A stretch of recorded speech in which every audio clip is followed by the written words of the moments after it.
കൈരളി ന്യൂസിലേക്ക് സ്വാഗതം. ഇന്നത്തെ പ്രധാന വാർത്തകൾ ഒറ്റ മിനിറ്റിൽ വായിക്കുന്നത് കാർത്തിക്.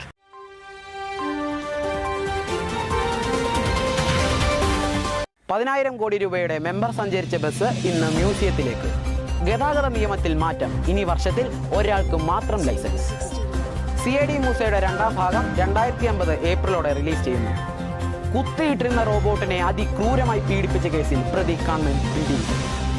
KSRTC ജീവനക്കാർക്ക് ശമ്പളം മുടങ്ങിയിട്ട് ഇന്നേക്ക് 25 വർഷം.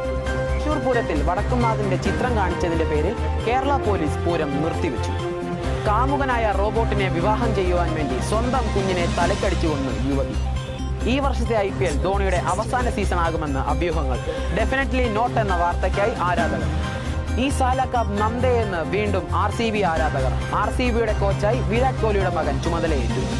ഇന്നത്തെ പ്രധാന വാർത്തകൾ ഇവിടെ അവസാനിച്ചിരിക്കുന്നു. എല്ലാവർക്കും നന്ദി.